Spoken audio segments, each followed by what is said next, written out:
Je voulais aller vers la planète. Je voulais me donner un énorme cadeau d'aller voir ces endroits merveilleux du monde. Et à la fin, ce travail, c'est ça, la matérialisation d'un rêve. Vous savez, ces photos sont nées d'une forêt. Je croyais que j'avais abandonné même la photographie à jamais.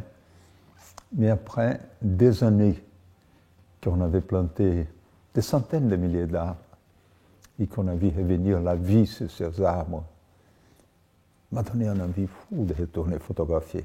Mais photographier la nature, photographier les régions protégées de la planète écologiquement. Et là, on a conçu ce projet. Je dis on parce que c'était avec ma femme qu'on a beaucoup discuté et on a pensé à ce projet. Pendant 8 ans, on y est allé dans 32 pays ou régions du monde, à raison de 4 voyages, 4 grands voyages par année.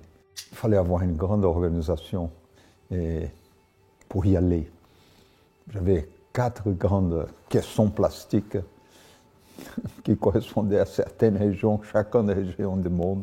Par exemple, quand j'allais travailler en Sibérie avec les nénettes, la température, c'était entre moins 35 ou moins 45 degrés. Il fallait être vraiment préparé, équipé pour ça. Quelquefois, j'ai passé plus de 40 jours sans me laver parce qu'il n'y avait pas d'eau.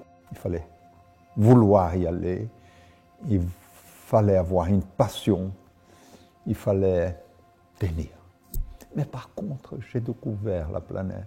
J'ai découvert les autres espèces, l'importance de toutes les autres espèces. J'ai découvert mon rapport avec la terre, avec les minéraux, avec les végétaux. Et j'ai passé des moments d'une communion totale avec la nature, avec les autres. Et quand je dis les autres, pas seulement nous, les éléphants, les tortues, les crocodiles. C'est incroyable, incroyable. Ces photos représentent un peu toute la planète, de l'Arctique à l'Antarctique. Les premiers tirages photos en noir et blanc qui étaient faits en platinum. Le platinum, c'est un rêve. C'est une méthode très ancienne, mais elle permet une lecture dans les zones d'ombre de l'image que le jet d'encre ne le permet pas. Et donc, il y a une finesse. Quand j'imagine mes images en noir et blanc, le noir et blanc, c'est une abstraction, rien n'est noir et blanc. Mais cette abstraction me permet de concentrer sur la dignité des gens, sur la personnalité, sur une certaine manière de voir la planète. Et donc, c'est mon point de vue. Ah, ça m'a changé énormément, regarde, parce que quand j'ai commencé cette histoire, je venais d'un désespoir total. J'avais été au Rwanda, l'ex-Yougoslavie. J'ai fait des histoires très, très difficiles, très dures. Et ça m'a donné un grand espoir en allant vers ma planète. J'ai fait des choses que je voulais que les gens regardent.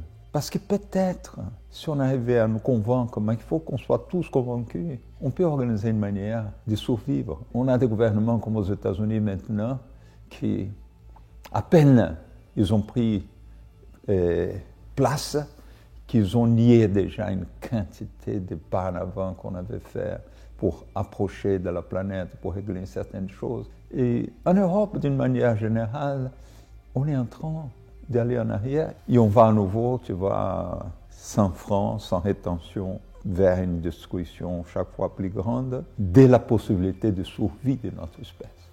Mais je ne suis pas préoccupé pour la planète. Je suis préoccupé pour notre espèce.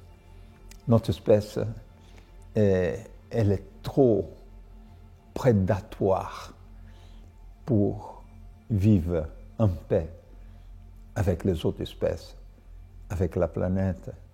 Mais la planète, elle s'arrange, elle se refait, elle se reconstruit, elle se réhabilite, tu vois, parce que c'est elle l'intelligence majeure, c'est pas nous.